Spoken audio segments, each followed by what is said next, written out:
All right, y'all. This is episode 5 already of Grown Man Shit, and today's topic is gonna be going into the unknown. I was gonna say a man's relationship, but going into the unknown, but I think can apply to anyone, right? Mm-hmm.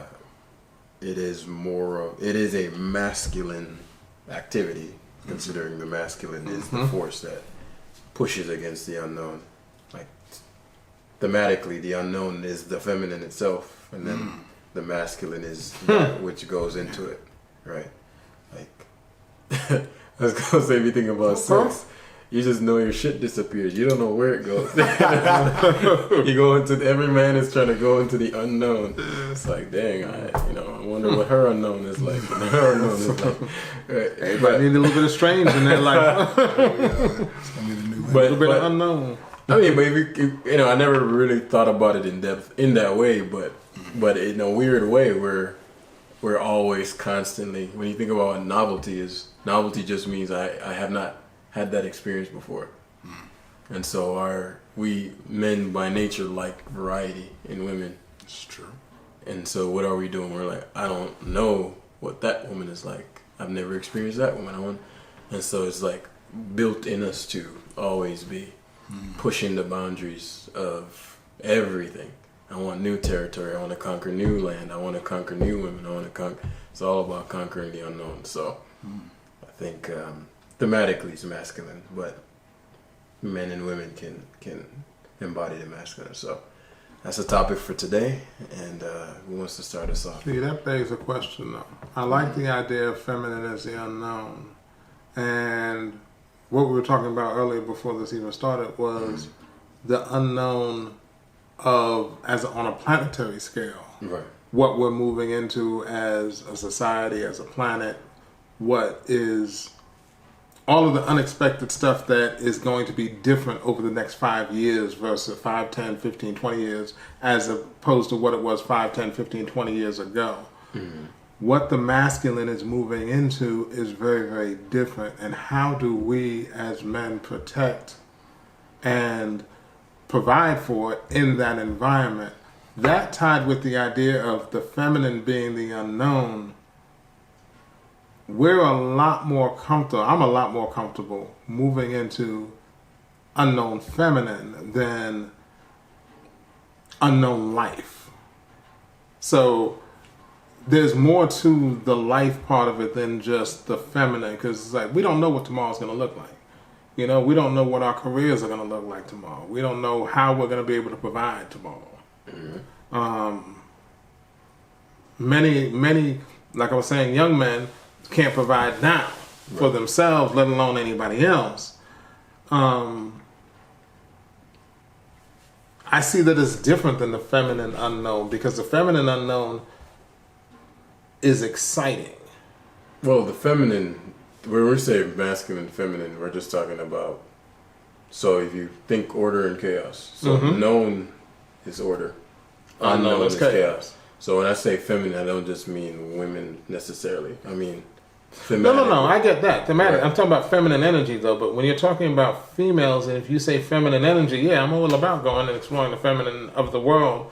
But if you're not looking at life as moving into the unknown aspects of life, if you're not looking at it as feminine, it may not be as exciting. So switching that around and saying the unknown is feminine may be able to, starting the conversation from there, could actually engage people into moving into the unknown more powerfully, as opposed to fear? As opposed to the fear and angst and trepidation that I see in so many people these days. Yeah, and I think because I like to make clear what the thing is we're discussing. So I only brought that up as far as a viewer base. This is in the book and stuff, so I'd already structured this out. But if you're familiar, as a viewer, a popular person who discusses this is Jordan, right? Order, chaos, like that's the. Mm-hmm. Those are the two fundamental things in reality. There's the place you know, and then there's a place you don't. Right. The place you know is, if you want to define order is where what you expect happens. So order is, hey, I woke up this morning, turned my water on, it came out, it was clean. You know, my house isn't on fire. If Right. you live with someone, they're still there, they're breathing. You can, that's order. What you expect and what's actually happening match. Mm-hmm. Chaos is when what's happening and what you expect don't match. Perfect. I got a perfect example of that. I was driving along, minding my business Sunday, driving up the road. Everything was structured and ordered. I was going to get crab legs from my mom. There was a car stopped right there at an intersection, at a subdivision coming out. It was ordered. Life was good. He was stopped. Didn't have to worry about it. He kept going. I got to here and he pulled out. And Chaos. Right then in that moment, it was, oh fuck. Like that's all I had time to say. Right. And from the rest of my day was chaos. You know? You it was predicted- unstructured. Exactly, but you predicted, because that's how we move through life, right? That's the two plays. Right. It's literally, if we want to flip it to a woman, you're like, the average guy goes like, oh yeah, you know, he kind of predicts what the day will likely be like. Like, okay, I'm going to get the crab legs. I was going to get crab legs, go back to my mom's, hang out with her for a minute, go get my car, go home, do what I needed to do. That was my day. My day was in my head how it was going to be. It wasn't written down, but I knew how my day was going to go. Which is a very masculine, orderly sort of this 12 hours at Grady was not part of my day. Right? But that's, you know, going back to the feminine, so somebody can relate. You know, I know a guy's going to be like, yeah, you know, I go home. I'm thinking, okay, I'm gonna chill when I get home. I get back, so toilet seat, right? And then now there's an argument. You left the toilet seat up on the way out this morning. Now I'm in an argument that I didn't predict.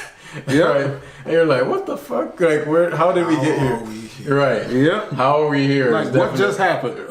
What just happened? How are we here? Chaos. If you look at the yin yang sign, they have the dots in there, right? Mm-hmm. So it's like at any moment, there's always the potential for chaos, even though I believe the white one is order. I believe, or the white one is yang. I think yin is. I think the white darkness. is yang and the black is chaos, but yang. But yeah, I don't remember what the But the regardless dots of what mean it something was, different. But I say that because they're so ingenious to put a dot. Right, it's not pure order or pure chaos. In every bit of chaos, there's a potential for order, and every order there's a potential for chaos. So like your fucking day, you're like, man, you know, blah, blah, blah. And then boom, example of that in New York. I thought I booked from Wednesday to Sunday just to check. I thought, let me check Saturday. I'm refreshing. Why does it say I'm flying out Monday? I kept refreshing and I kept looking at him like, remember Chink? Turns out I didn't. And there were real problems with me coming back Monday instead of Sunday. Mm-hmm. Right. So in that moment, chaos ensued. I mean, I figured out a way to bring order back to it, but now I'm like, well, shit. And the damn, there's so much wrong with the they didn't have a fucking, what's the call center? Like, there were no human call. Like, you couldn't. Somebody you could talk to. Yeah, it's just AI. And I'm like, so you couldn't, like, I mean, when you talk about just random, and so I'm like, well, shit, I gotta figure out a way to reschedule my entire Monday in Atlanta from New York. And so I won't go into detail of the people, but I was calling people it got to the point where my dad had to come here. I had to call. Thank God I have connections from the leasing office. Yeah. That's why I said I'm not gonna say too much. And you know, they hooked me up, so my dad was able to drive here and get the key to come in. Like, there were so many things that had to happen To coordinate. right? But that chaos, I'm telling you, just emerges out of. So I completely relate with your story. And maybe it is that simple. Is how men, to answer the question and that started this, how do we manage the unknown? It is by bringing a semblance of order to chaos. In that moment, even during and after the accident, throughout that entire process, my job was to bring order to that. Right. My friend, the girl who was with me, she was hurt. She was hurt, not terribly. She's fine, and she had to be on the board to get to the hospital. You know, so I was managing all of that, getting what she needed out of the car, making sure that all that went to the hospital with her, coordinating with the people, all of that. Bringing order to the chaos, dealing with the unknown, or not looking at it as unknown, but looking at it as this is feminine chaos. Not female, just to be clear, but this is feminine energy, chaos. And my job as masculine energy is to bring order to that. However that works, however that's possible. Going forward into the world, what the future looks like, whatever situation we're in, career-wise, AI-wise, AI is going to be knocking out jobs for people left and right. Not gonna lie, I used ChatGTP to create my flyers. Yes, exactly. And we created it in seconds. Fiverr is going to change how they're going to have to do things, because now what I used to go to Fiverr for, now I can do on ChatGPT, or you know, what's the other one, the Dream one, the Midjourney. I have to check that. I don't know what that is. It does the video. It does images. I've been looking for something to do that, but I couldn't. I was like, "What is this shit called?" But We'll talk later. There's a couple links in the. For This is editing not too. sponsored, right? Yeah, they have them for editing. Someone for podcast editing today. Oh, really? Send that to me. Let me talk about that. Putting podcast editors out of jobs. Right? Exactly. So now we can do all this ourselves instead of sending it to somebody else, or you need an image or a flyer or a sheet of some kind. It's so much easier to do it yourself. You're putting these people out of jobs, and these are relatively new jobs that are being outsourced. So copywriters, all of that. Yeah. We have to bring order to that chaos in order to survive in the next 10, 15 years. And to that, you know, one, if you think about even just, because I'm trying to think of examples that somebody who's listening who is not familiar with these terms, like you're just listening to this, like, what's masculine film? What are you talking about? You know? Fair. So if you imagine, and again, women can have masculine, men can be flipped, but typically women have more feminine energy naturally, obviously. If you think about a woman that's out of control of her emotions in that sense, right, and some they appreciate, look for, and if they don't see there, lose respect for in terms of the man, is when she is in an emotional state. And then the man's in an emotional state too. Detroit. You know what I'm saying? So, meaning sometimes even more emotional than her. Right? It's a huge turnoff because she, without even consciously being aware of it, is looking for the masculine to bring order to masculine. to bring order. Yeah. And it doesn't necessarily mean like you need to fix it or something, but be grounded and unfazable as she's going And through the the word wave of is her grounded. emotions. It really is being grounded. So but I say that because what you're talking about, the way I conceptualized it, the masculine,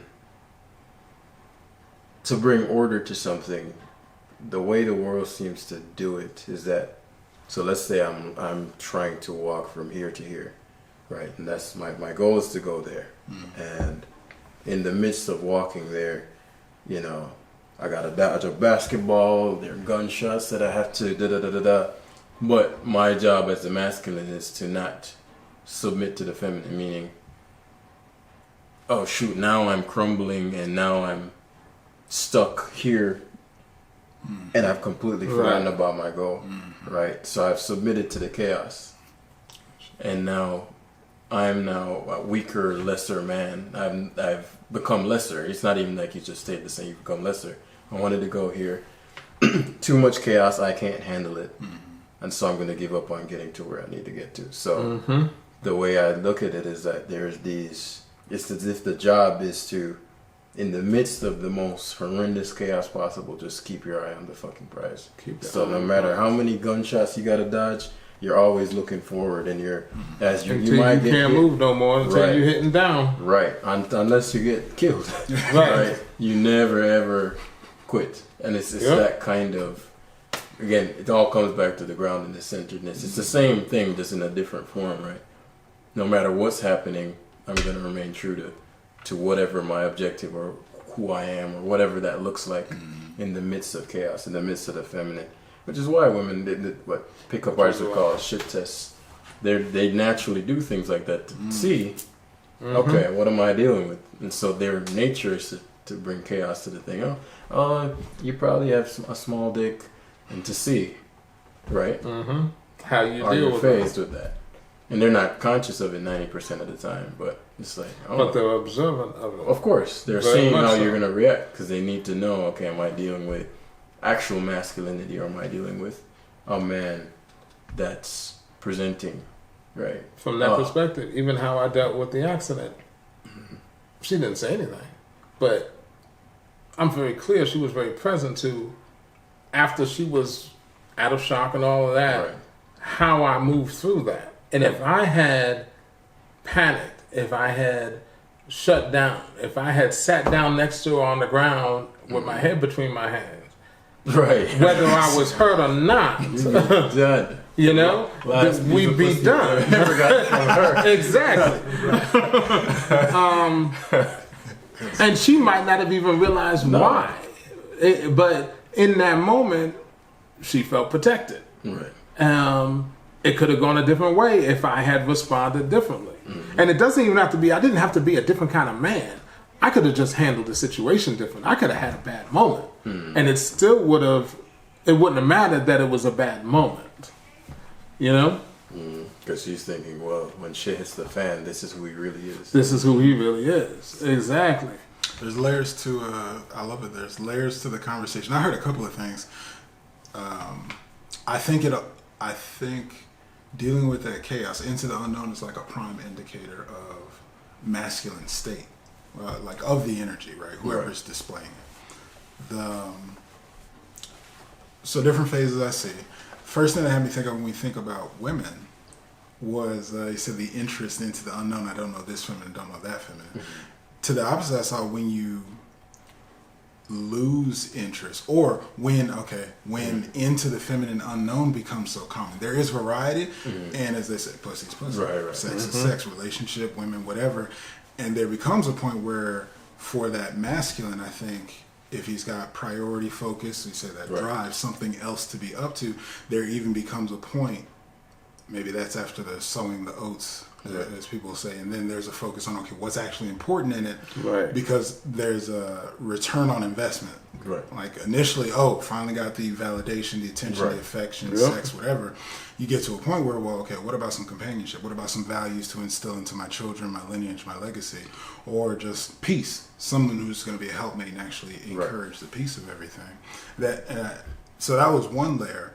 And as we were talking about, you talked about travel. I had the same instance, I'm thinking for myself, because the other element to that where I say prime for masculine is talk about the softness, keeping the softness away.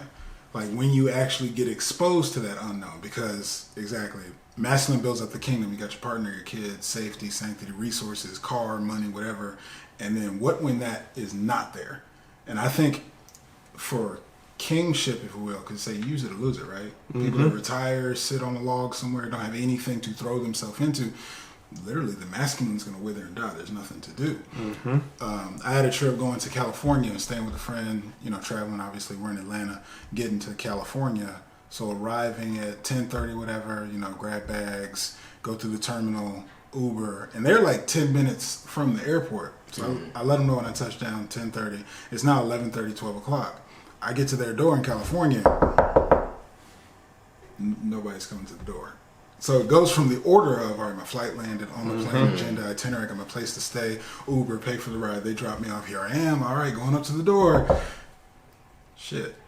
And then it's like, okay, now it's 11:30 in a foreign territory, it's night, I got a bag with $2,000 worth of equipment. Yeah, all that. I'm like, And it was, this is where I got present to like the comforts of the kingdom and all that. And I love how it's touched on in this with that unknown, because that world of the feminine, my mind is trying to track to order. So I'm like, first thing, threat, am I safe? Well, I mean, I'm good for the most part. And, well, shit, I got $2,000 worth of shit. I don't know what neighborhood this is because this is my friend's place.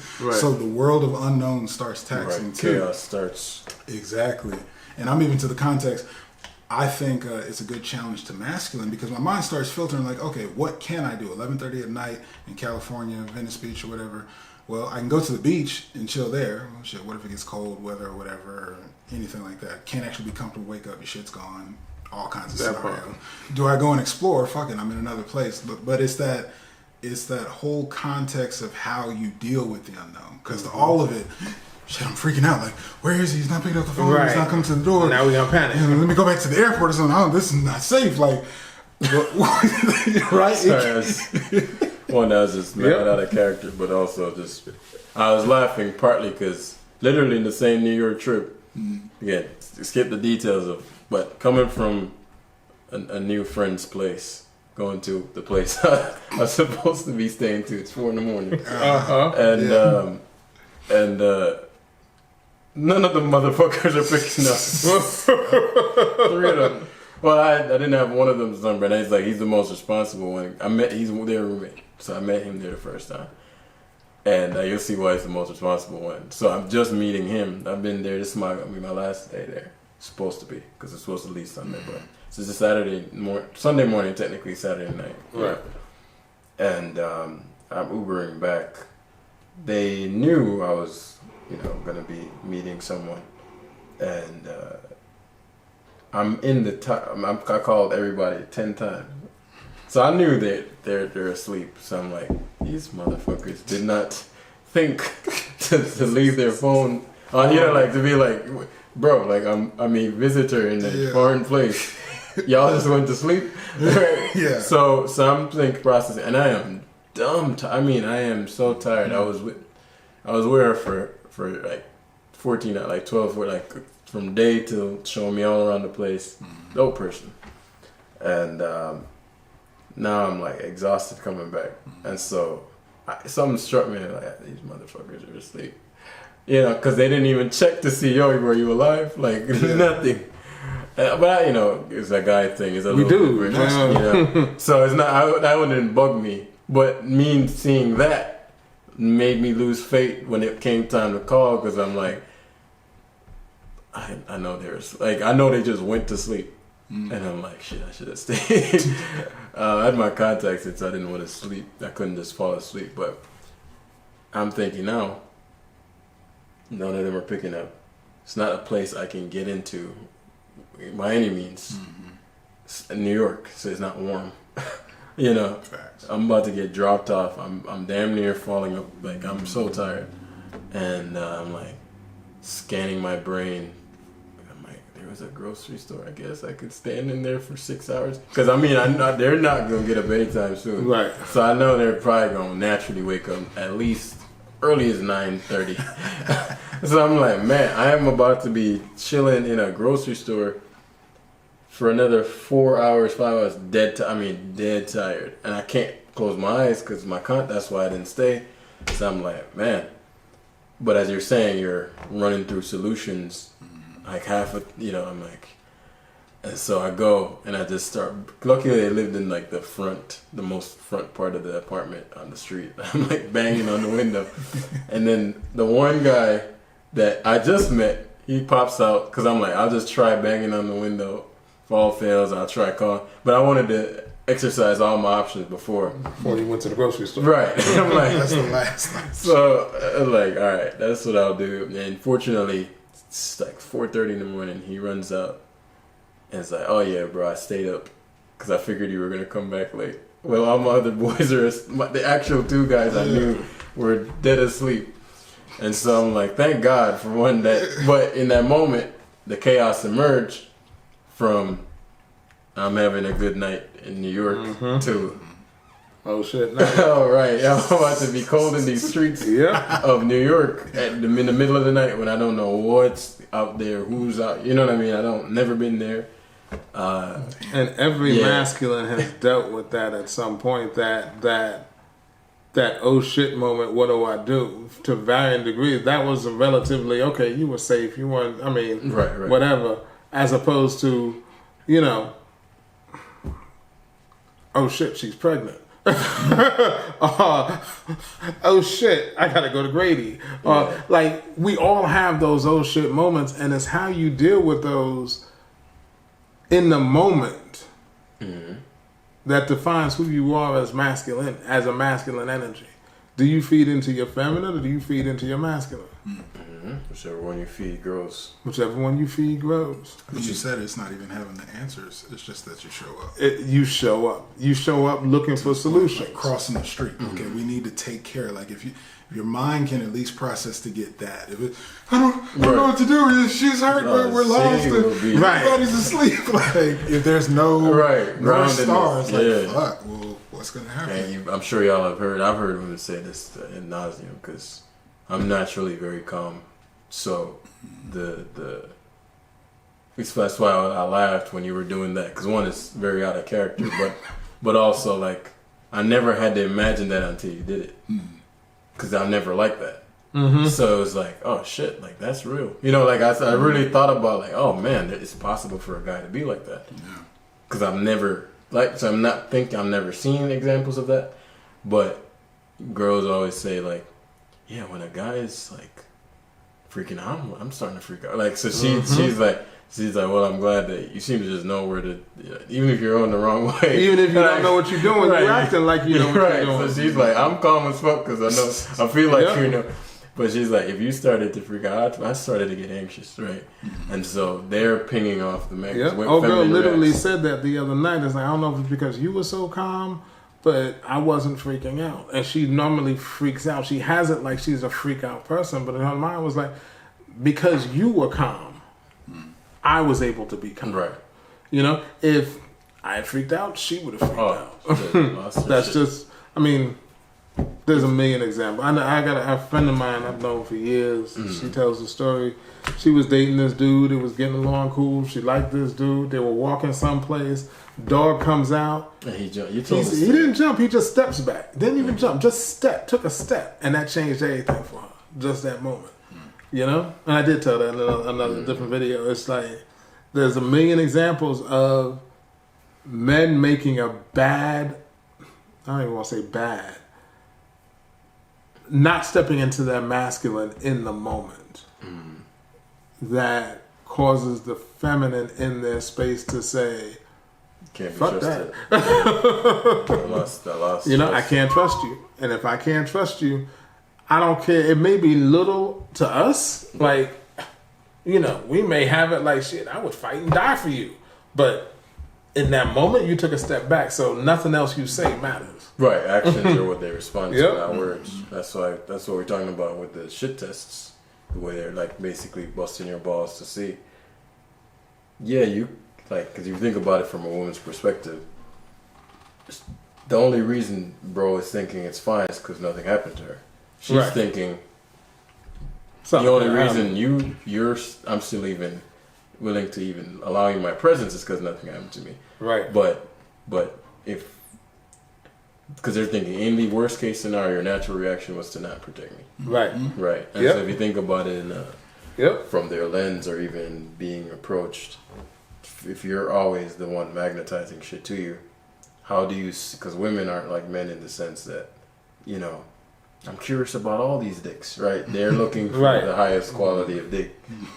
In more or less, doesn't mean physically has to be dick, but you know, like I'm getting all these offers. They're looking for that protection. They're looking for, who do I feel the most secure with? Right. All the whether it's emotionally, physically, mentally, financially, who do I feel, whatever my need is, who do I feel the most secure in? Right.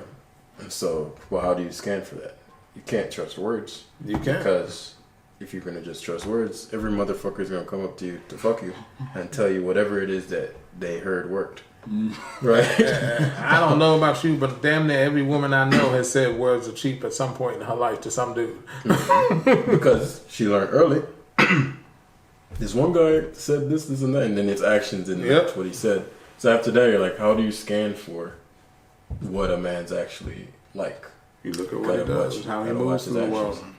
That's that strong and silent type. Because I was thinking, as you were saying, that the reverse to that is if you're in the place or grounded enough where you don't talk about anything.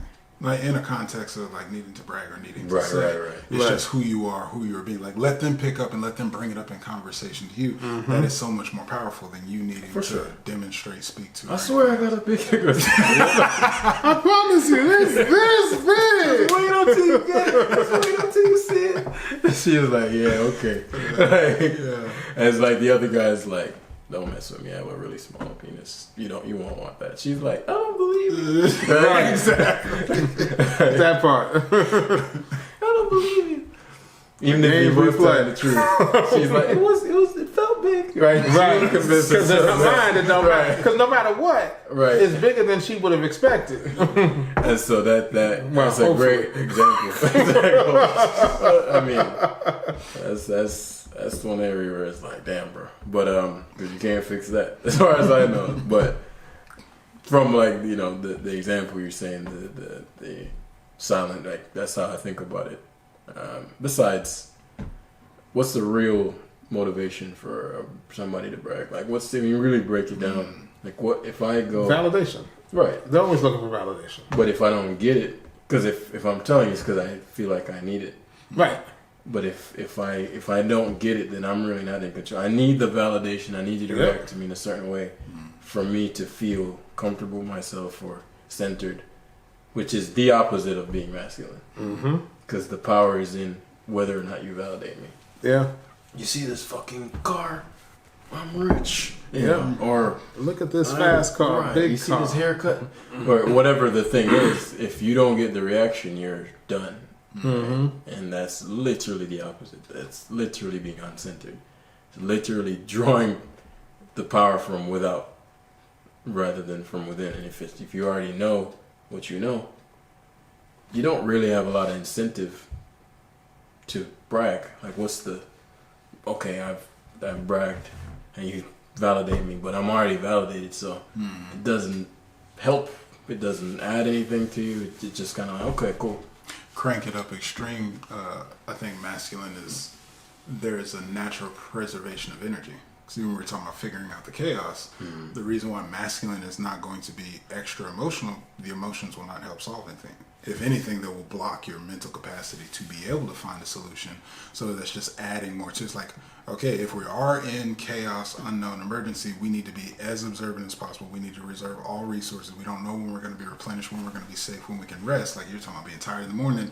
Okay, now you got to make sure you're on point because you never know how this is going to end up being solved. Same regard. There's no point in talking about for what. You'll see it. Don't talk about it. Be about it. Let it be there. Preservation is something I never considered like that. What lands for me is that what I'm hearing is that there are two kinds of peacocks. Those who dress to impress and those who strut to impress. You're either showing pretty feathers or you're strutting in a certain way. The strong silent type is the strutter. It's like, I'm just moved through the world. Y'all do what y'all do. I'm going to do what I do. And that's attractive. The flashy type, I dress sharp, I got clothes, I got shoes, I got six-pack, I got whatever. That attracts a different kind of attention. There are women who are attracted to both of those, you know, and your game is whatever you pull, you know? So I don't know, I guess my point is, I don't know that the strong silent type is an archetype of its own so much. Well, I think it is an archetype of its own, but not necessarily the only one that masculine uses to attract. No, absolutely.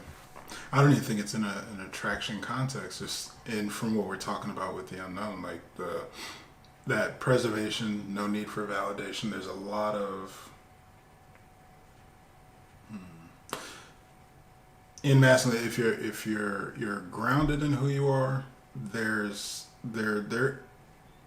just no reason to. There's no reason to brag. So I think it's an interpretation when I say strong and silent, because there's either enough maturity, enough experience. Well, and even to that, it can be actually false, because if someone just plays quiet, shy, but actually can sway into that strong and silent. But still, it'll need to be Weak demonstrated. inside. At some point, yeah. True. But that actually, it kind of plays the reverse. Because say, right, instinctively. So we were talking about even when dog shows up, take a step back. Like there is in the moment of, like the real shit's going to show, which is why feminine is looking for that and their curiosity. Well, what if possibility? If you And are. their minds do go into 1,000 scenarios of what ifs. For fun. Just for Exactly. That's what aim to. Just play along. talk to a girl, Just- she's like, so frustrating. man, I was thinking today about what if, an alien struck me down with a laser beam. I'm like, why? I don't know. Just what if? Random, just random, out the blue. Stop talking. You could be sitting here talking about something, booed up, and it's like all of a sudden we talking about this, and I'm like, well, Yeah. Why? It's that- that's why. that flowing in the ether is the same thing that has a shit test be subconscious.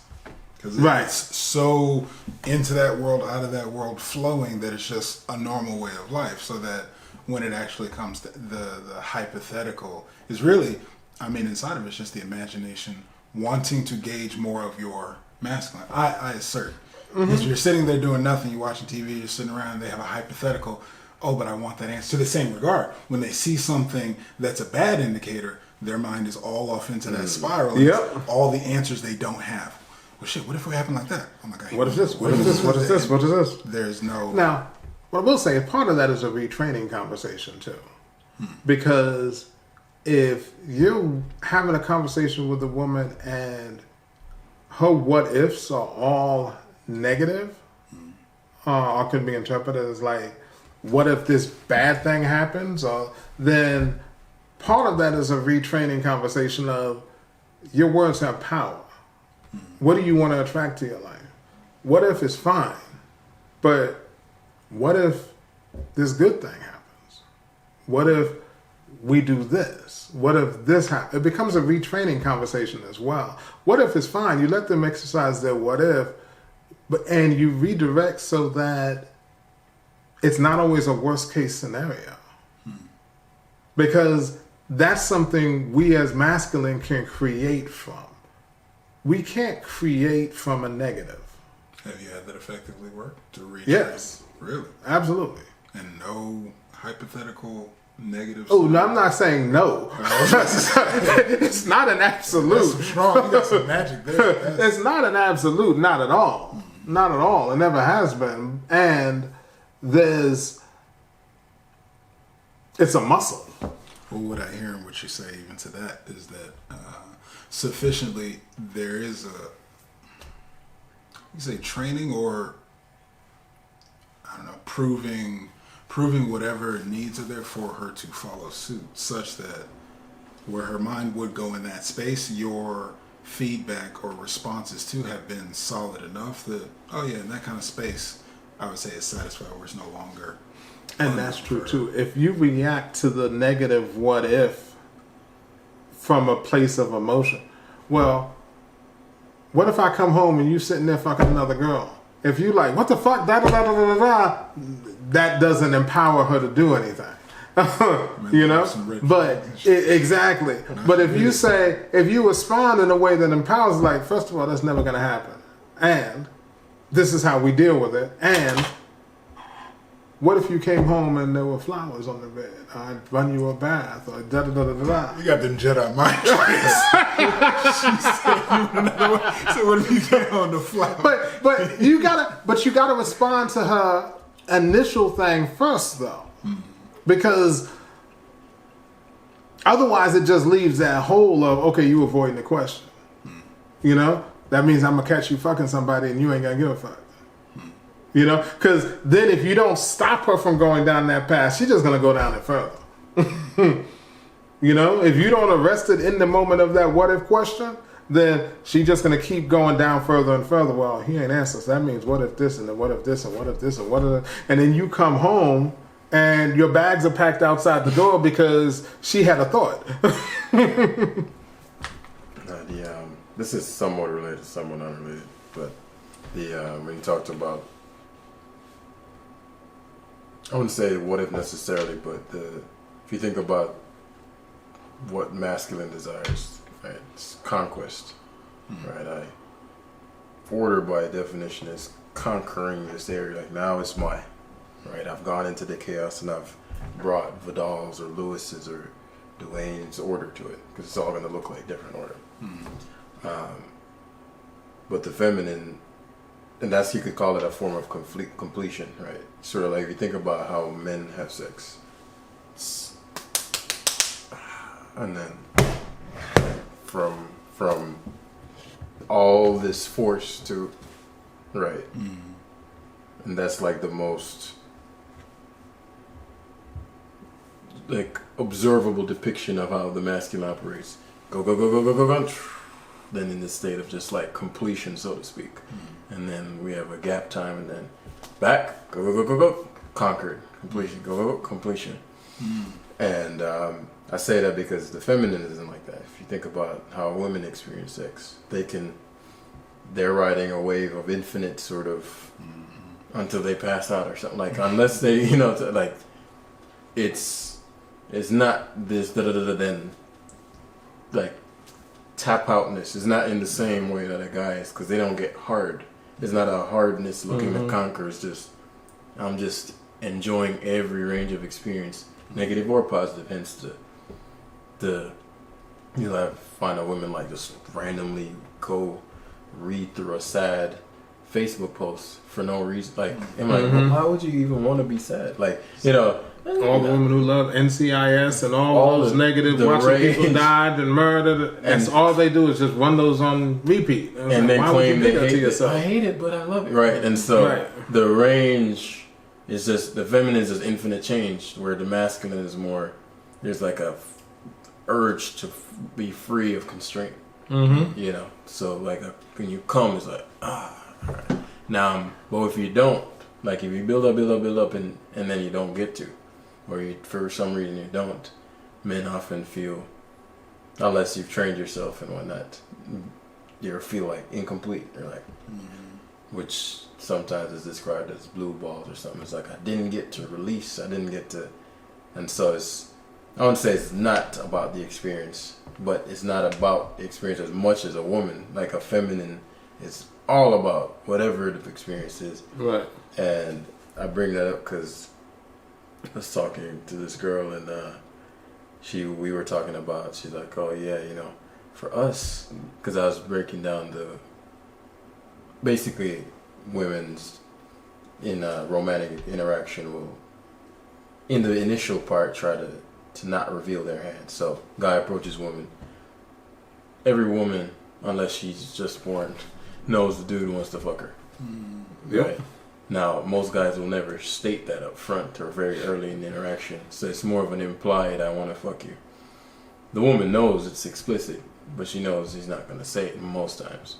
And so, even if she doesn't want to fuck him, it's in her best interest to not reveal her cards, because most guys go about getting pussy in I'm going to give you all of these things other than my dick.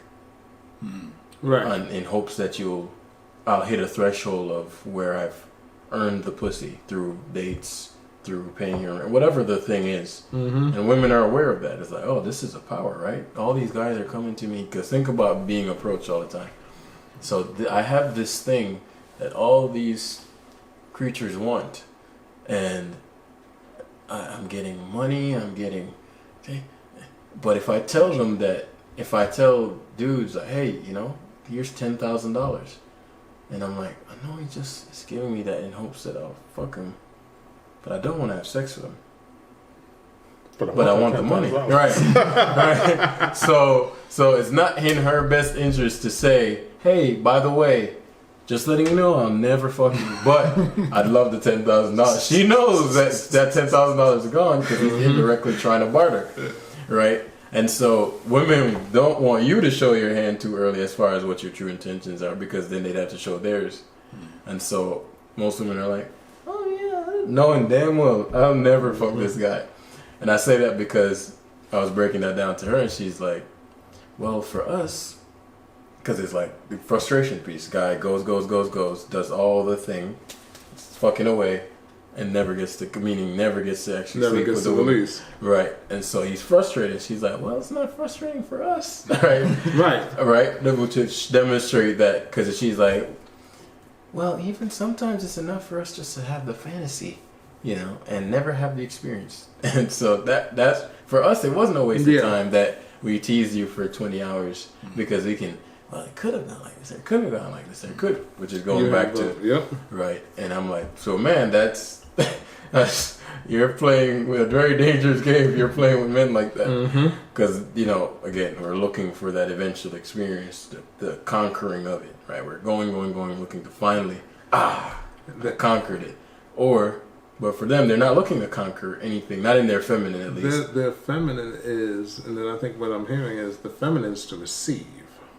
And the experience, like even in the experience right. is still a receiving, whether it's the $10,000 or the food or the dinner or the whatever, or just the experience, like you said, of it. They're still receiving. Even in sex, they're receiving. Of course, it's always about receiving for the feminine energy. Yeah, masculine initiates, feminine receives and produces. So if you think about anything, that's always a dynamic. That's always there. If I move my hand, it's impossible without empty space, right? So there's even in this space isn't empty, but that's a whole other conversation. Well, if it was full, couldn't move. There's no movement. It's full. Trust me. Physics. There's air there. You're talking about a different level of but that's a whole different conversation. Like I said, that's a whole different conversation. But if movement is impossible without areas to move to. Correct. So you can call it whatever you want, but as far as the movement is concerned, this is empty, right? And if the universe fundamentally is vibration, you can't vibrate if there's no nothingness to vibrate in, right? So, but back to the thing, the reason I brought it up is because it was an interesting moment for me to understand in that it's not merely I thought it was, hey, I am getting the perks of not showing my hand, but innately, one of the differences is a man is not satisfied with just a fantasy. Like a man wants to actually have the physical experience. Yep. Whereas a woman can genuinely just be like, oh man, that could have been, and be genuinely satisfied with that, and never have the like, oh man, I flirted with that guy, could have, and actually be satisfied with never actually exercising I'll mentally have cheated or I'll but I'm genuinely okay. Whereas a guy is like, dang, I should have never talked to her, because now I'm like, I'm playing myself by entertaining this woman that I know I can't have. Whereas a woman's like, oh no, I'll entertain the situation, I'll just never actually act on it, and that's fine for me. That is a dangerous game for the feminine to play, because if you have a toxic or unbalanced masculine, that's not going to end in a way that's healthy for her. It's just not. Right. But I didn't know that was a part of a motivator. I thought it was merely the perks of whatever the attention is or the validate. But in and of itself, the erotica is something women indulge in. Like most women aren't playing with themselves. But the point of reading the book isn't on every chapter she's playing with herself. It's purely mental, and that in and of itself she is loves sufficient. the fantasy. Right. I mean, it's the modern day Harlequin romance. Right. But the mentals, like men want to see some shit. They want to, so men will watch like actual porn or something. Whereas women want more storyline so they'll read sexual shit in a far greater ratio than men would. Like, and so they're so mentally based that it's almost a completely different experience, because they're just looking for more experience. The only thing I'd push back on is what porn is very different from a societal perspective. I was a weird kid. I used to read ancient porn when I was a kid. And like ancient porn, like from the 12th and 18th centuries and all of those, because it was fascinating to me. Okay. What they were turned on by back then. I have to I'm baby becoming. I'm ignorant to ancient porn until. I mean, everybody is. I think. On behalf of the viewers, Thinking about the real shit too much. where you find that? Like, what is that about? I don't honestly, I have no idea how I came across it or where I found it, but I remember being a kid, 12, 13 years old, 14 years This was old. before the internet. This is long before the internet. I sticketh thy fingers in. But it really was like that though. And it was like So it was like a romance novel. it was- old school. it wasn't romance, it was porn. This was pictures. There were no pictures. Well, some of them had pictures. But it was porn from the perspective of this was written for men, not for women. I could see that. And the men would be turned on by, what was the word? It always stuck with me. Ivory white ankles. As I pushed her ivory white ankles Like behind her. they had the long gowns, and he got Her a glimpse peach of her ear. ivory white ankles and got engorged, and it was just like, really? That like, not even just ivory white ankles. Where did But- you find this literature? No, it's like, I need to read Still this shit. astonished. Need to I'm read just this trying shit. to. I spent a lot of time in libraries as a kid. Well, even And when bookstores. but when I think about that, the medium does matter. Like if we putting it in the sense that if the only medium is written, then you Well- you kind of just have to work with what you got. But like given all options, like today, most men aren't on the internet. Well, reading what I was about gonna it. say is that even it's not so much the medium that mattered then; it's what they were exposed to. They never got a chance to see anything near what we see today. Of course, And that's what I so mean. Yeah. that's why they were turned on by an ankle, because they never got to see any of that right. in polite company. At least not in European society. Of course, I didn't read Asian or African. no Asian. I never came across that. As we heard. I don't even know. What Now that we happened. going way down sideways. I mean, you brought this into. I did. Now everybody is saw her familiar ear. with. Yeah, The I'm lobe trying to of her remember ear. what the lady's name. There was a lady was really famous for that stuff too. I don't know what her name is. I just find it funny, just the context and purity, if you will, like the traditional, and mind you, whatever other conversations may be out of whack back then, the context of a woman where just ankles is enough to get a man aroused, and nowadays it's like, damn, can we have less than double-digit body count? Right, Genuinely, right. That's the space That part. That is. I mean, I suppose that's possible. And honestly, from a societal perspective, it's having an effect on our younger men as well. Men, I don't remember where I heard this or who I was talking to, some doctor someplace, was saying that men are finding it harder and harder to become aroused at younger and younger ages because they're so inundated with so much stuff at such a young age that being in the same space as a woman isn't arousing anymore because they've seen, well, like you said, I need multiples. I need 5 different women to get me turned on. Well, You know? It could just be the access to just porn.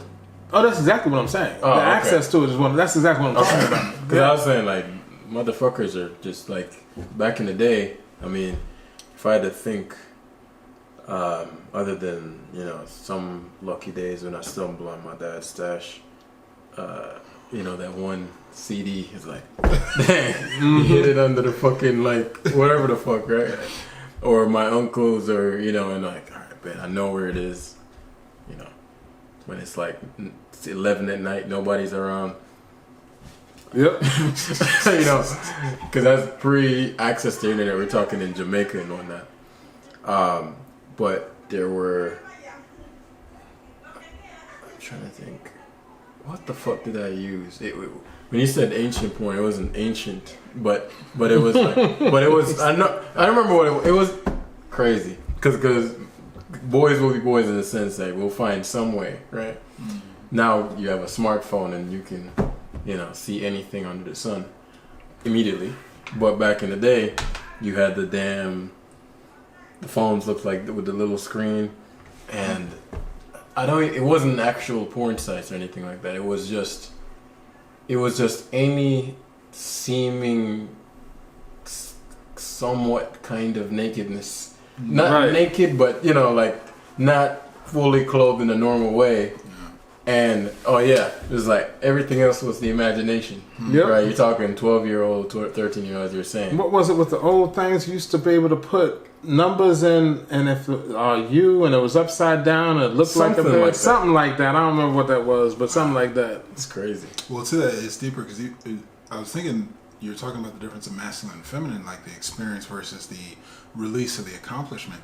This is biological as well. And I think it doubles into his point. So one of the Tao Te Ching sex practices, like not having the release, has an effect to increase in testosterone, because biologically is, we didn't get the prize, we got to be ready to hunt and go get it again. Like, because that ultimate goal, legacy, spreading the seed, continuation of, it is innately inside the masculine to pursue into the unknown. And I think the double side of that, so you got the biology that's wired to it and must go this way, and then the mentality of technology and availability of it, where there's inundation, like you're saying, and it truly isn't the satisfaction. Right. Because even the mental knows, like, you might have gotten the pleasure, you might have gotten the release, you didn't get validation, nobody's actually wanting you, nobody wants to receive that. So the whole context. God damn.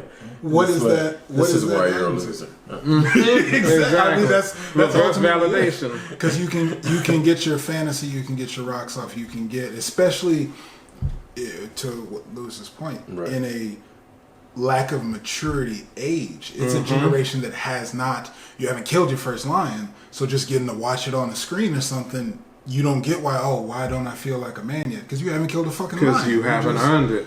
You played a video game, or you just got off and no woman is actually. You played Grand Theft Auto and saw her get whatever on the screen, and now you think, okay, I've seen it. Exactly. I know what sex is. And what was it? Not having the.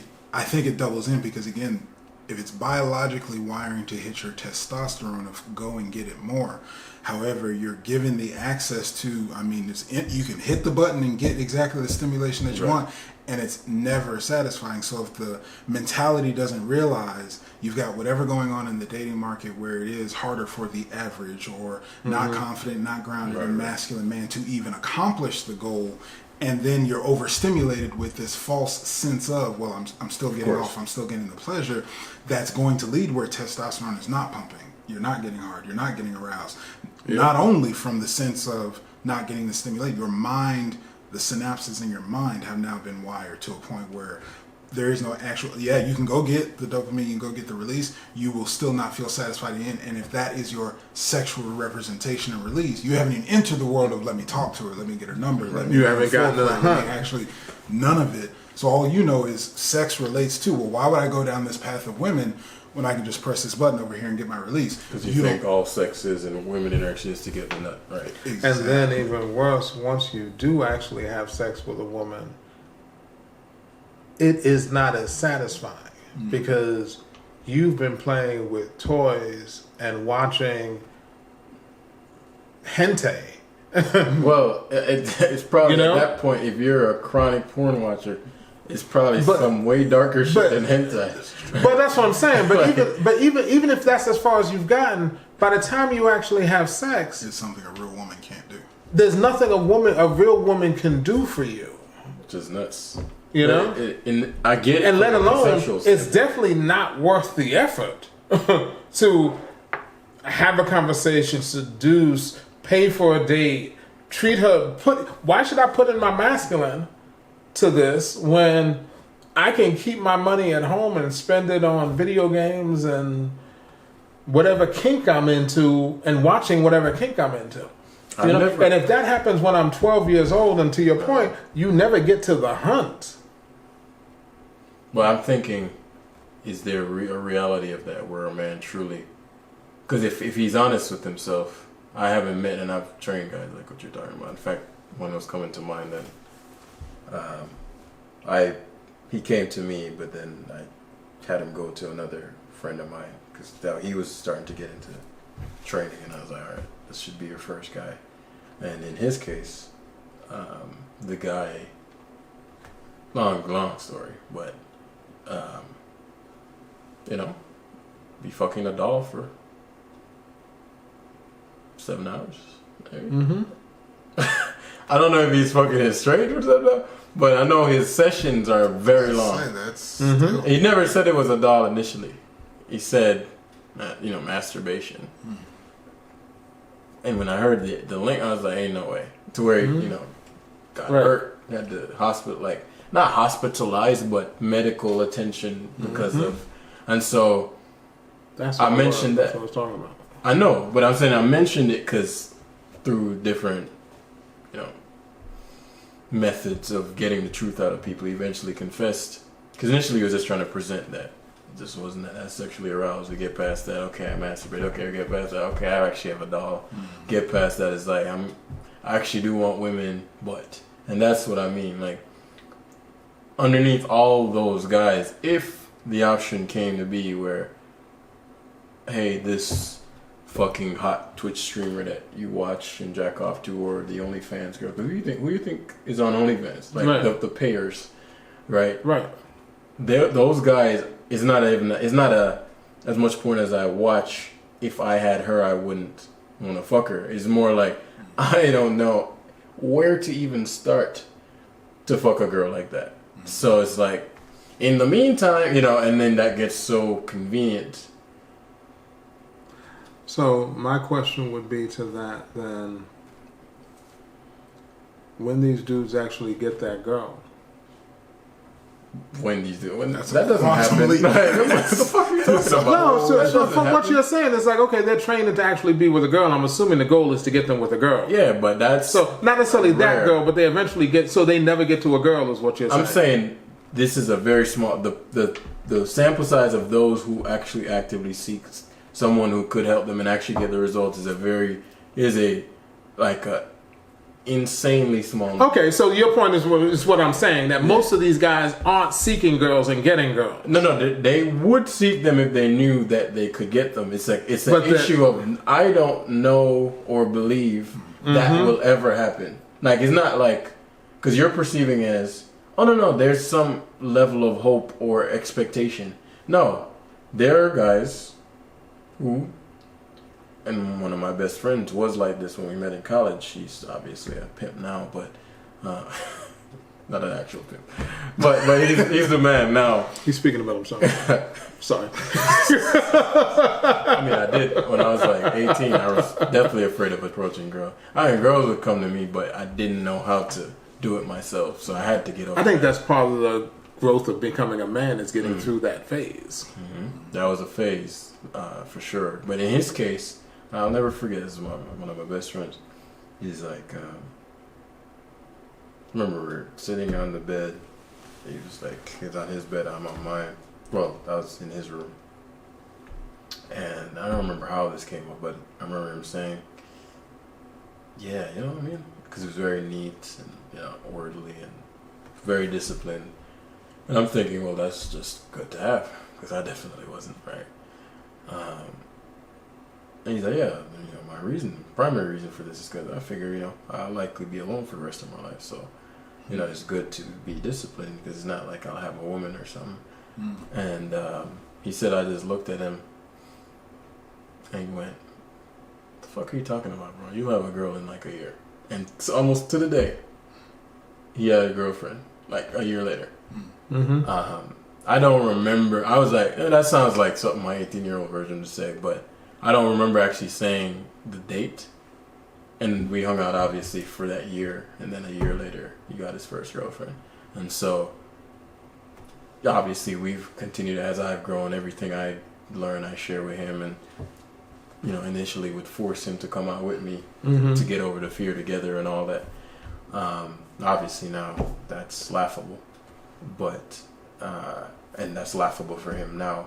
But if we didn't meet, and he tells me this all the time, like we joke around, but in real seriousness, he's like, I very well could have been that person, what you're describing about. And there's nothing wrong with him except he had false assumptions about. Yep. Right? And so if that was possible for him, and nothing wrong with him, like nothing, after you learn this information, you had women, head over heels. Nothing changed in any real way, but you just assumed, hey, well, some guys get women, some guys don't, and you have hordes of men who assume that, and that's why they're on OnlyFans. There's a lot of men and women actually who are like, I forget what they're called, but there's a whole new section of society where men and women aren't interested. It's not like hopeless, they just don't want it. Asexual. I haven't met anybody like that. I have, and especially younger people. Are they? And I don't know. Genuine to your question, what I think your question is going to be, is it real or is it apathy? Like, is it apathy? I don't know, but no access to it that has them be Right. No, some of them definitely have access. It's not about access. It's not even about belief that they're not good enough. Some of them just don't care. I've gone and thought of it. Maybe it's because of the way their parents were in relationships, and the people who don't care about being in a relationship and people who don't care about having kids. Those people seem to be increasing. The having kids one for sure, but I think that's more just I think women now. Men and women. But well, I don't think it's as high. I don't know too many men are like, I don't want kids. But I know a lot of women who are venturing in that route, which is the more unnatural thing, right? You would think, literally it is. Your mission is to repopulate the fucking species. But if you think about, if you take, you're a fucking 8-year-old girl, and then if your version of Cartoon Network now is Instagram or TikTok, or right. What women get the most popularity on all those platforms? The ones that are talking about families and marriage and being a great partner? No. Right? And so the ones saying they're independent, don't right, need anybody. Right. And it's like, so what's marketed is pure hedonism. There's almost no marketing to the average young woman about any sort of contribution to the world other than contributing to empowering other women. Right. Not just women, but men and women. But yeah, to your point, Well, I get that. But I mean that men naturally, even if it's just to get some pussy, are going to always be looking out for women, so to speak, like inherently. Because without it, you're not going to get the most. That's kind of, you always talk about this. I don't know that I agree with that premise, and that's not something we can prove here. In the comments, talk about what you want. I mean, Let us know. We could have that combo, but we don't have any evidence for that here, because. Right. But the if we go back to the marketing, what's the programming? Okay, if I'm thinking I don't know what an adult woman is supposed to do, and if the marketing is, well, she has a lot of followers, a lot of attention, she's pretty, and I don't see a guy, I don't see her marketing anything about man. In fact, sometimes it's anti-man, or I wouldn't use the word anti-man, but pro-woman in a way that it could venture like somewhat a gray area of anti-man. It's like, I wouldn't say don't fuck with these men, but girl, just live your best life, and the best life is marketed as pure travel, handbags, being a boss, which is a male hierarchy, right? Because women don't get more attractive with status. We don't give a fuck. You could be a baddie from the McDonald's, or like we don't give a fuck. We don't care. So only women care about other women's status, and so they're thinking, well, she has popularity. She's not knowing behind closed doors, because another part of how women are, they're not. Their social status means a lot in terms of, well, a lot more than a guy's, in the sense that if you're branded and your reputation is, oh, she's a whore or a slut or that really matters. Whereas a guy, it'll hurt, but he can reinvent himself. A really bad reputation for a woman can be life or death. And really, the only people who will really know a woman are her best girlfriends. Exactly, but you'll never see, oh, I am rich, I am traveling, but I'm only as fucking depressed. Like, you'll never see that on the social media. So if you're never seeing that, you're just seeing pure happiness as a young woman, your motivation is, I want to be like that. And there's no involvement of men. And it seems almost like the less male activity or bonding or relation, or the happier they seem, because I don't see any guys there. I don't see any boyfriend. I don't see them talking about husband. In fact, when the husbands are mentioned, is they're no good men or some version of that. Some version of that. So it's if you think about it, that what is their context for what maybe an older generation grew up with, which is there's a family to be desired. Because now a baby or a child is, one, I got to deal with this man. Two, I'm now imprisoned as a mother. And I can't be free to go travel around and post Instagram pics. My body's less, like, if you're thinking about just from a status standpoint, a child is like the worst thing to have. And so the motivation is, I want to be traveling, I want to be a boss bitch, I want to be running these companies. But if I'm at home with a child, I'm bounded to a man and I'm not under control. So these kinds of false narratives, like these half-truths, are being spread. And then the question is, there's too much downside to a child until you figure out, oh shit, I'm 37 and actually realize that wasn't true. But I'm 37. I wonder how the algorithms work in that. You started off talking about, okay, an 8-year-old girl, this is what she grows up with. But I get a lot of diverse stuff on my feeds. Yeah. And there's absolutely that. And there's also a whole bunch of kids and a whole bunch of couples and a whole bunch of different kinds of things in various degrees. Yeah. But that's my point. I'm wondering how the algorithms work that would target just that to somebody and not the other side. Because your premise is they see all of this and not a lot of this. It's based on what you lot like. of that. I understand. Yeah. There's a lot of that out there. So my question is, if you're an 8-year-old girl moving through the world, what has your algorithm become inundated with single flashy women as opposed to all the other stuff that's out there? Well, you'd have to figure out what motivates an 8-year-old girl to be on Instagram. Well, I'm actually asking the question, is that even a true premise that's what 8-year-old girls see? Well, if we think about, because 8-year-old girls today versus, because the girls that are 21 now were once 8. How long has Instagram been out? What, 12, 13 years? Right? Probably not even that long. Well, it came out 2013, I think, or 12, or 11, so, somewhere around there. Like that, yeah. Minimum 10. Right, and so let's take an 18-year-old. She's 18 now. Let's say she even had from 14 high school till 18, just say 4 years of Instagram. Those are very formative years, right? And so that's not that long ago. That's 2019. Right. So she's 18 now. 2019, pre-COVID. So let's take from a 12 COVID. to 18, right? And so if all your reality was online in COVID, all your reality, right?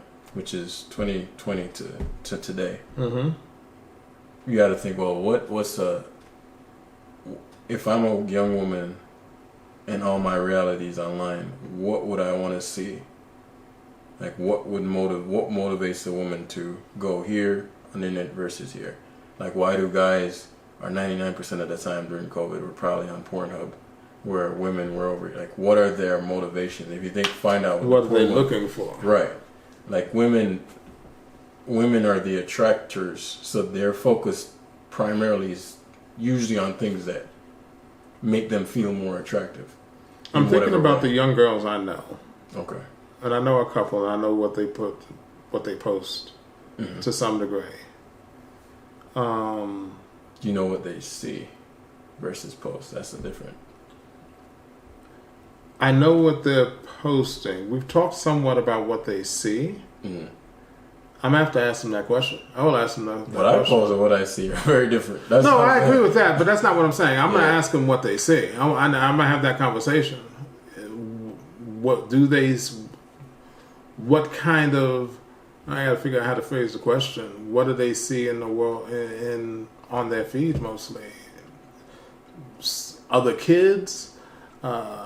What adults do they see, and what are the adults doing? I guess would be the better question. Yeah. Yeah, I'll ask that question. Yeah. I'll let you know next week. You know, a great sort of take on that. Remember the Kevin Samuels era, right? The question would be, or a way to think about this would be, if Kevin Samuels' public narrative was the guy that bashed women or something like that, how in God's name was he so popular and constantly had women calling in? Mm-hmm. One, they'd have to be watching it. Two, they'd have to want to go on there. If his reputation is when women go on this thing, they get thrashed. Why did he have an endless supply of women trying to call in to the point where Nicki Minaj was on the show? Right? What is her motive? What are their motives? He was never. It wasn't like, dang, I done bashed so many women, I can't get no more callers. Like there were an endless stream of callers. What are their like when you think about a woman's lens of the world versus a man's? Because we're still in the but I would do this. What moves a woman is very different, and so that would be a good perspective. Like, and all of the women had a similar-ish mindset. How did that get programmed? And they're all calling, complaining about the same thing. Can't find no man. That's pretty much the premise. Right. And she's like, well, this is why you can't. You can't find a woman because you're shit. Right. Right. You can't find a man. This is wrong. This is wrong. This is wrong. And they're like, well, he needs to be high value or he needs to be making six-figure. The six-figure thing was where do you think they learned that from? That was not a conversation past generation. Six figures is this magical popularized thing. Women don't know the actual money a guy is making 99% of the time. Mm-hmm. They just, okay, I think he does six figures is a good number based on what they know. And it's a status thing. Mm-hmm. The man I'm fucking with makes it like it's just a status signal to other women. Because if another woman's fucking with a baller and she's not, she feels lesser. And then she's seeing the girls on Instagram traveling and lying about their lives. And she's like, looking over at her guy, solid motherfucker. That's right. And she's like, yeah, where are the six figures at, right? And first of all, six figures ain't no money. It ain't no money no more. But I mean, but even beyond that, right? Like, so that's the type of stuff. You gotta think, like a woman's in her fucking house, can do anything else on the planet, and is watching a Kevin Samuels live stream, hoping she gets put on. Like, you gotta really think that through. What guy is like, this woman always is dissing men. I need to go on there and get advice from her. Like, yeah. When you're doing that, never. So it's like, what are the motive of all these women? And it's funny because I would watch the clips because I'm like, what is he like? Actually curious, what is he talking about? And almost every clip, the woman went on there genuinely assuming she was different. Like every woman goes on there. That is, they say men's kryptonite is woman's tears. Woman's kryptonite is thinking she can change a man. That is a woman's kryptonite. She will turn around. Calling to correct or have. They're calling to fix him. I can fix him. This woman should have said that. They watching all these women. She should have said this, and this. He wouldn't have known how to respond to that. I'm gonna call in and say my B. And she gets bashed just like everybody else. She files. My pussy ain't no different than nobody else. It wasn't even. But here's the crazy thing. It wasn't even like that energy most of the time. It was the energy of he's gonna like me. So he's been harsh to her. Because a lot of the times from the clips I saw, at least, it wasn't even a bashing the women kind of thing, or the woman trying to come at him aggressively. It was actually the opposite. I am going to be very feminine and nice. Because I'm gonna be the one that doesn't like. He's like, oh dang, you're charming. Like they want to be the one tamer in the opposite way though, not in like a conquering him. I'm so alluring. I'm gonna give him what he wants. Right. I'm so alluring that I'm the one he wasn't an asshole to, and that's the motivation. And then he talked him off, right? He's just and then leave him. Well, I don't know if he was fucking him, but I'm saying from the live stream, maybe. I mean, I wouldn't doubt it in terms of just how women think. But in terms of like the actual visible live stream, he just like cut she's like, oh well, and then he just cut this thing off. And so you gotta think, all right, that woman just got cut the live. She's like, oh shit, mission failed. Right? Like I thought I'd be different. and then go back and watch tomorrow's live stream. Not like it makes no sense from a guy's perspective, but women are very different from us. These are the same ones who watch NCIS on repeat. My observation, there are three things: truth, masculine grounding, and toxicity. For what? What's the answer? To what has them tune in. Okay. To what I heard in your conversation, this is just a theory. It's who knows. The whole conversation is on Who knows? It's the unknown for real. But truth, meaning each one of them, I do think in their own world, that can't be my problem. Oh, she's got that. Like these stats and facts. Okay, well, let me call in because why else would you? Because you're coming in this, it's giving you the same information every time. Right. And how could you call in any? I think to hear the truth, to interact with, because especially. Specifically the demographic that was calling in, alpha feminine women, right, to get masculine grounded energy. Even if he might hang up on me, might cut me off, it's going to be masculine. They're going to get that daddy talk. Nope, this is where you're going wrong. This is where the problem is. And then toxicity, because I would say the only flaw to Kevin Samuels in delivery of his message is he was so emotionally driven inside of, no, you're going to respect it, you're going to go back. This premise is my train, this is it. And the toxicity where overpowering the message, that would narrate or navigate how the interaction went. I think those are, from my observation, those are the three factors that would have women call in for that. So we got. Let us know in the comments why y'all called in to Kevin Samuels. Are they watching this? Have we made it there already? Right. Yes. Bringing back to this, the masculine and unknown. Because we dove into, especially for men's conversations, some deep shit about like the current state of things, and so it's got me pondering, right? Even when we were talking about, the pleasure, satisfaction, getting arousal for young men, I look to like other parts of the world where, as we're talking about, if the environment, the circumstances begin to create the scenario where a person adapts. Oh, I don't want this or that. Like I said, I'll be alone the rest of my life because just accepting this is the scenario. And you look over at Asia, digital girlfriends, dolls, robot, like the most advanced. That's a whole society that has gone decades down this path forward.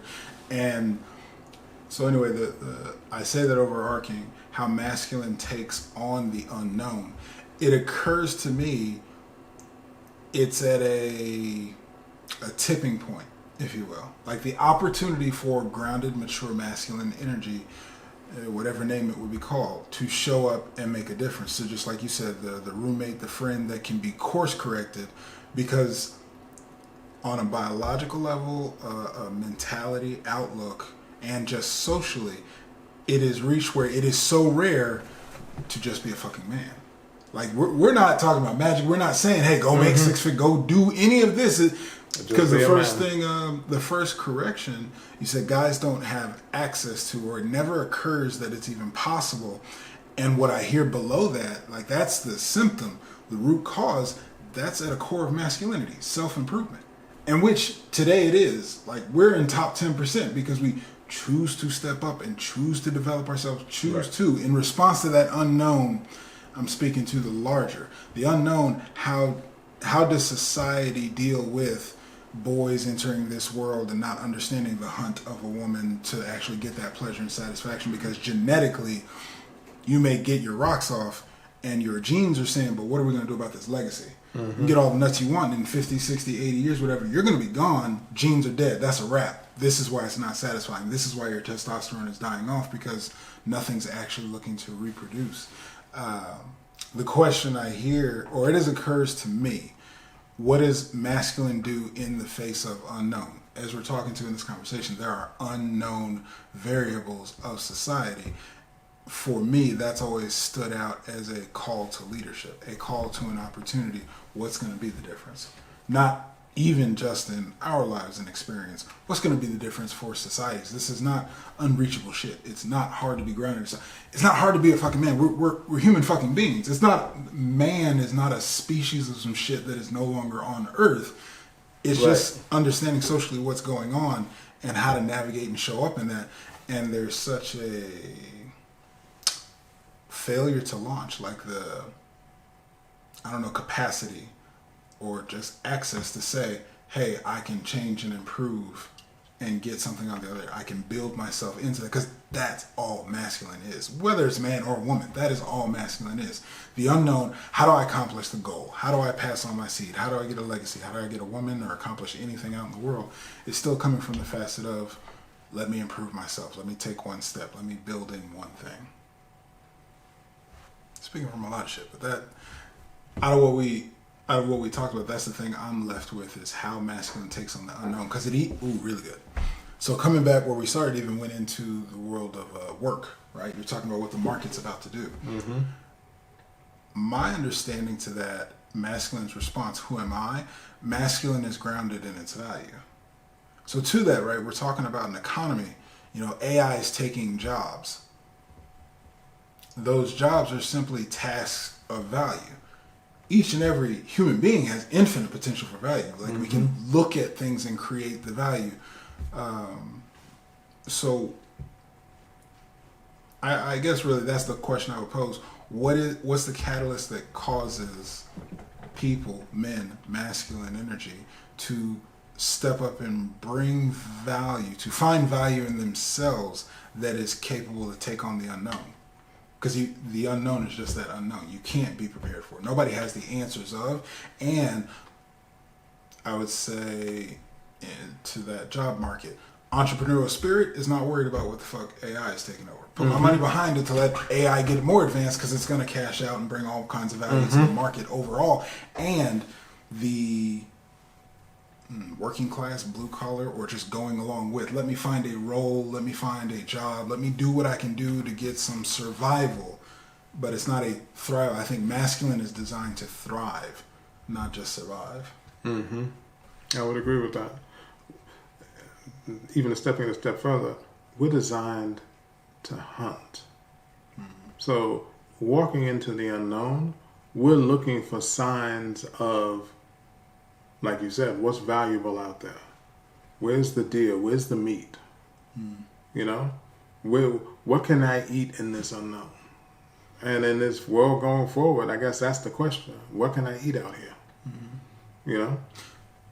One thing I learned for myself to answer that question, I picked up a map of just understanding economy-wise, if you can find your value. When I picked up a skill in technical trade, I got that, because computers are everywhere, I can go anywhere in the world, and because I have a skill set of understanding technology, I can never not be without work. Like, that's just something innately known. And now it's adopted where it's evolved, where the bigger things, that's because that trade, that skill set is of value. The whole thing is just, can you find value? And I think masculine at its core, resourcefulness, you are your resourcefulness. Arbitrage, being the middleman, like, you can bring value to other people. Whatever the market demands as value, I can, like you're talking about the hunt, the deer is because that is valuable to put in our bodies to metabolize and gives us energy. So the hunt is like, where is the value? What is it? Maybe it's, I don't know, do they program AI, or is the shit just... They program AI and then point it in a direction. Interesting. So it still has to be designed.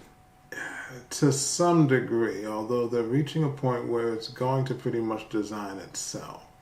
It's already writing programs. A lot of what I do is going to go away. It hasn't gone away yet, but AI can already write programs and apps. There's still stuff it can't do. Tech IT is not going to go away. Of course. There will still be conversations people need to have with AI for the next 5 or 10 years. But at some point, the bulk of IT is going to be handled by AI, and people are going to be used to bring in boxes to build up data servers. Until they're not. Until they're not. So that's just manual labor shit. Because that's just manual labor. We can do some machines that won't complain about it and go around the clock. Easy enough. And right now, AI, for the foreseeable future, can't come up with new ideas. So we have that. Creativity. And that's where we hunt. What do you feel is the advice and or solution for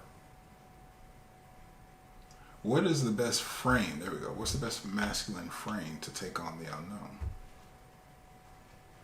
In y'all's perspective, words. Well, this is so the way I've boiled it down fundamentally.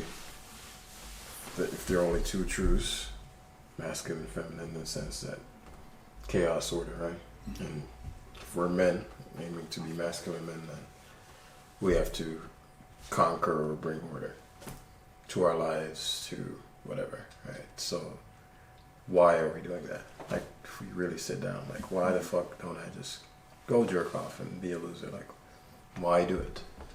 And the reason is when you realize that all the conveniences of your life exist because currently other men are going into the unknown, then they put things into perspective. Right? We assume this world just sustains itself. We assume order exists in society just invisibly, and it's just magic. But no, there are police officers out there who could die at any moment. Male, masculine, going into chaos. Your power goes out. There's likely a man who's going to go into some chaos of a power line and fucking risk his life. There's highways, there's a pothole, and so there's everything within society is maintained for the most part from a structural standpoint by a masculine man. And when you realize that, you realize, oh shit, if I don't do my part, then hopefully, and this is I think the only thing that could motivate a masculine man to grow, hopefully there's a person in your life that you care what happens to. And that's, I think, the true motivator of the masculine. Who? Your why is always a who. Right? So who does he have in his life? And that's always how I tap into a weak man. There's always a who. So it could be your mom, it could be da-da-da-da. Could be a daughter or a son. But when you find the who, when you ask a specific type of question, you could frame it as, are you comfortable with your son coming to know you as the type of man that never faces fears? Or your daughter or whatever, and that does something to a man. Depending on who is. If he doesn't give a fuck about the person, it won't work. Or if he's really tied to what his wife thinks of him or something, or like, are you comfortable with your wife knowing the truth that you're a man that cowers away when things get hard? A fire gets lit inside him like no other immediately. And that initiates it awakens the will. And he's like, whoa. And it always the same response. Because I've taught other guys to do that, aren't coaches, but taught them to do this to people, and it's like, oh, I'm gonna try it. And one guy tried it on one of his lazy friends, and he's been working out straight for I think 8 weeks straight. Prior to that, it never worked out. Because I was like, find out do you know who is? And he said, yes, I think it's his little sister or something. And then he did it to him. Never stopped working out from that. And so whenever we remember who we're doing these things for, the will always comes right afterwards. So that initiative force really comes down to men forgetting that they're not living for themselves. And when a guy goes into a state where he's so self-absorbed that he thinks, hedonism is all that there is to me, then he'll never be fulfilled. And I think a lot of people are just losing themselves online, that they forget there are other people that my actions affect. And it's not until they see the negative effects that they start getting motivated, and sometimes they just feel shame and kill themselves. Like, not to get dark, but like, oh wow, I'm just realizing how I'm causing other people to suffer because I'm not man enough, and that really hurts, and I really regret that. I'm not of any use, why keep myself alive? And it goes all the way. Even that is still a conversation totally focused on self. There's nothing outside of that. And to that point, just to put this out there, if generally that person who is giving up and saying, I no longer have, absolutely needs to find their who. But outside of a who, I still believe you can have a why. And maybe the why would be to create a who. Just from that perspective, it's like, okay, I don't have anybody that says, okay, yeah, this is it for me, but I can have that. I'm going to make that happen. You know? It's a dangerous state of, like, where society is. I was laughing when you were sharing that. Was driving through Atlanta on 85. On the side of the road, there's a young, I'd say, 20-something white guy. Side of the road, car broke down. Another car pulled up, roadside, pulling up. I'm watching because this cat's, I don't know, 5'8" and above, look like about 6 foot, in his 20s, white guy. There's about I don't know, 5'5", 5'6", little black woman going around opening the trunk to his car. So I'm assessing, they're just passing by in traffic, completely unrelated, different demographics, people. Right. That's the state of today. So we're talking about without that why and who, side of the road, flat tire, whatever, calls up roadside. This young 20-something-year-old guy, 6 foot tall, broken down and stopped off of a whatever, flat tire. And it's a woman doing the job that's required, and not even just gender roles, but that's the context. Look who came to bail out, doing her job. And he literally, the man, his chest is like above. She's walking over to his trunk, looking for the spare, and he's like, answer, like literally the conversation, like, I don't know, just sitting back with the hands free and explaining the situation. Oh, thank God you're here, kind of like that energy. Wow. But that is the without having that who, and because I think even if you don't have children, Right. you don't have a partner. There's even the social who of, well, if you ever want to if you ever want to pass if you want to be valid of, if that snapshot got posted on TikTok, oh, that's a wrap. Ain't you that kid I saw for 85 that had Susie changing your tire? Oh no, you're gonna step up and do something. But that, we circled it in so many conversations. People aren't wanting to have babies. People are checking out on, like, all these things is like chaos adding up too, and you see it directly. The masculine is just so lacking, and it's not apparent. Like a lot of people can pass by and see that, and not like it's bad. The world is ending. Just the context. There's order. There's a lack of order where because there's no necessary. You pay the money to have that service, to have roadside come and take care of it, and it's that it's not even, the roadside, covered in tar or whatever, been bending up, sweating up under cars all day. That guy never pulls up, but some woman doing her side hustle or whatever whips up. Hey, how can I help you? Let me get this tire off. All right, sir. You just go ahead and sit back and relax, and I'll take care of it. And you can think about a woman like that. She's the easiest to get and the hardest to get, right? Depending on who you are. Like if you're an average Joe, because her experience so often is I'm operating in my masculine a lot of times. All the time. 50% of the time it's probably a guy she's roadside assisting. Her experience of just the state of affairs is that I'm handling shit. I'm out here saving men every day. Literally. What can you do for me? And so it takes a real demonstration, not words, not a nicely tied tie, right? Demonstration before she can, right? And doesn't even know how. But if you're the real deal, as I said, she's the easiest to get because she knows I haven't run into this in years, if ever. Damn, you're the real fucking deal. And now she's as the most feminine, because she's like, you're the only outlet. Hence the story I told with the situation. Like, yeah, sure, I want these other things, but where the fuck else have I been to find this shit? Like, I've never run into this, so. That's deep. We haven't talked about in this conversation. So flip it. I put out some content about alpha feminine women and the scenarios that they deal with. And we were talking about masculine figuring out the unknown, right? So to that reverse, if you are a woman driving through life in your masculine, The unknown is this motherfucker gonna get my door? Is he gonna pay for my meal? Is it like, and it's when I'm talking to, because a lot of women will say, they're fed up getting told about relaxing your feminine, just follow something, all these things that seem foreign. Well, of course, they're driving in their masculine, and the whole dynamic is masculine takes on, doesn't matter if you're a man or woman, masculine takes on unknown. Will somebody pay my bills? Will somebody take me out to eat? Will somebody step in and be a gentleman? Will somebody show that?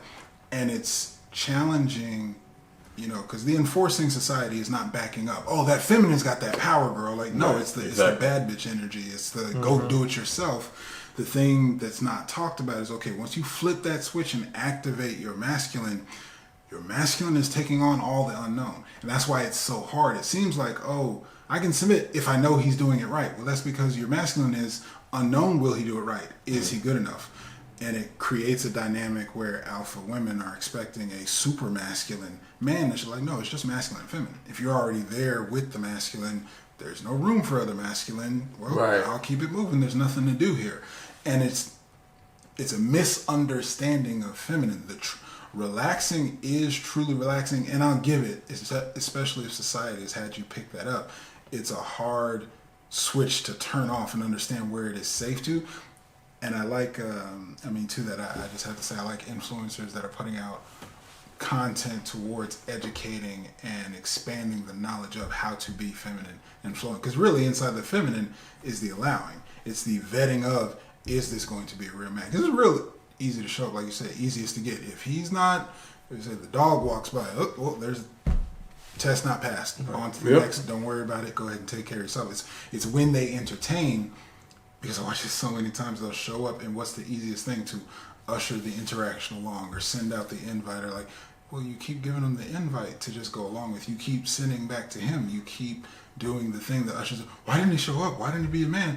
You've given him the breadcrumbs to autopilot. All he has to do is to take your tone. And if he's not doing that, you're going to call him out or say what he's not doing or critique it and say it how you actually wanted it. Like, your hand never gets off the wheel. Like, nobody can drive that. You're the captain of the ship the whole time. Unless it's and now we go back to the intro, at least how I handle situations. But it is a rare thing to even know how to, one, possess the knowledge, but also know how to articulate it in a way that is understood. So that's a completely separate skill set. And what I'm referring to is, if I was in that experience,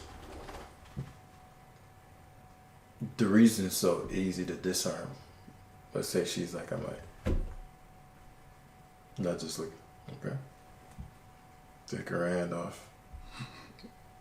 Okay? All right. Don't do that again. And then I just continue. And she said, okay. Yep. But it's not a, let me drive, bitch.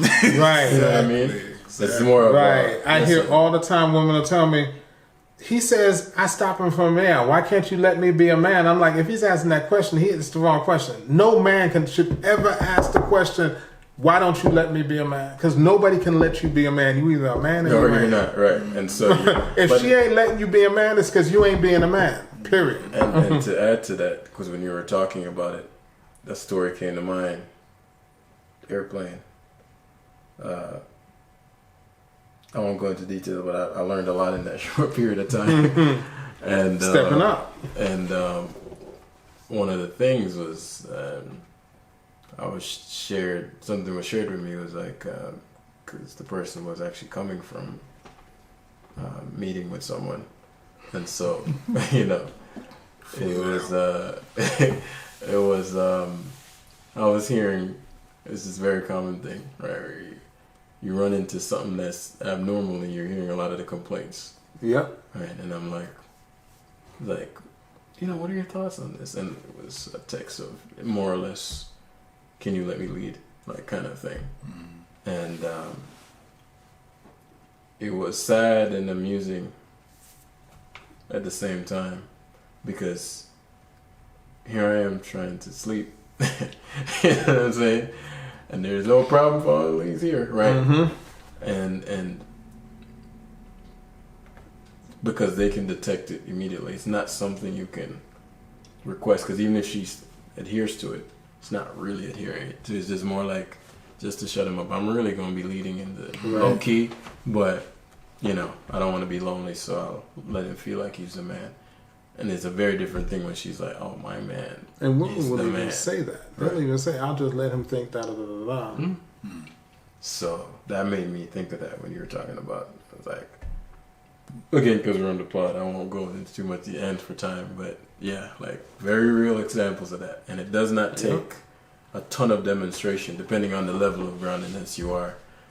You know, all it took was oh shit, and verbally, she verbally said like, "Don't you get nervous around stuff like this?" And I thought about it, like, no. And I genuinely thought about it. I was like, yeah, I don't really get jittery or stuff like that. Okay. And that gave her space to be calm. Yeah. I took a salsa class years ago, and one of the things I'll never forget the guy said, and it shows up everywhere, but it shows up in salsa, is American women are the hardest to teach because they don't know how to let a man lead. You know, other women and other necessities, it's easier for them to let a man lead. And you can't dance certain kinds of dances unless the man is leading. Right.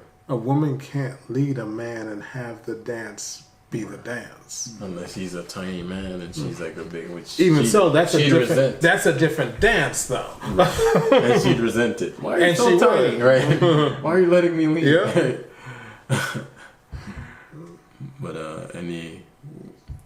if we had like a final sort of, because I mean a lot of understandings and gems, at least for me in the convo. Yeah, likewise. So if there was one big like, man, I'm glad I had this convo because this became clearer. This insight was there. Like, what would that be for y'all? I think, feminine energy, man or woman, feminine energy relishes in the unknown, in being taken by it, good, bad, whatever. Masculine is defined inside of the unknown. Like if masculine steps up to that, is what color you said it, constantly brushing up against the unknown. I think inside of, and I said it earlier, like actually being in that prime of masculine, I think that's what keeps like the youth, the testosterone, the life flowing through masculine, is to take on the unknown. If there's ever an unwillingness, I would say for a man at least, looking to stay grounded in his masculine, from the beginning, relationship to the unknown. Like if you can't accept that dance, you will literally take the life force out of your masculine, out of your manhood, if you are not willing to take on the unknown. It's never ending too. Exactly. Fuck else a year for always a new chapter, a new way, and it can be the same things. You can have a child at 20, you can have a child at 40, you can have a child at 60. If there's going to be new levels of unknown, new levels of discovery, new levels of relating to how you take that on. I think for me, what's there is to speak to anybody out there who's in the space of moving into the unknown, whether it's unknown female, whether it's taking a chance, whether it's doing something different, but taking your masculine, moving in your masculine, and hunting in the unknown. That's the phrase that really sticks with me from today, is being able to hunt in the unknown. Like no matter what, without giving in to the fear or the angst or curling up in a ball on the side of the road or stepping back from the dog, but actually stepping forward from your masculine space into the unknown and finding the value that's in there. Because there's always value in it. There's always a nugget, but your goal is to hunt that value, to find that meat and eat. Period. That frame. Yeah. I'm about to say, well, Dwayne mentioned the conservation of energy, which is a aspect I never considered. That's a lens of, okay, well, that does make sense as well, right? There is a reason to remain somewhat stoic, right? There's a big disadvantage to not when dealing with chaos. And then with Lewis, the insight that came was more from, I guess, a realization that there are way more people who have given up than I realized. Like I kind of knew, but wasn't conscious of it. You're like, you're meeting asexuals. I'm like, what? You know, I've never, but I can now, after processing it, see that I'm somewhat in a bubble, echo chamber. I don't interact with, but that doesn't mean they're not there. Mm-hmm. And then I had to reflect on the fact that my fucking homeboy nearly 10 years ago was going to do that. And that was 10 years ago. Mm-hmm. So Lord knows. And then I'm thinking about, well, my fucking bro is training one of them. You know, and he's 25, I think. The guy he's working with. So I'm like, and I can remember guys, I'm like, wait, why was I assuming they're like a small drop? Mm-hmm. Is just one of the God knows how many that really were in the same position. I just happened to interact with that particular one or that particular one. So the state of affairs at the moment is really alarming. So I think that's what's the biggest thing. Like, yeah, I need to get to work. There's a lot of confusion out there. Mm-hmm. Apathy and loss and giving up. I need to get to work. Respect. Big facts. Grown man shit. Don't- That's it. That's it. Nothing left.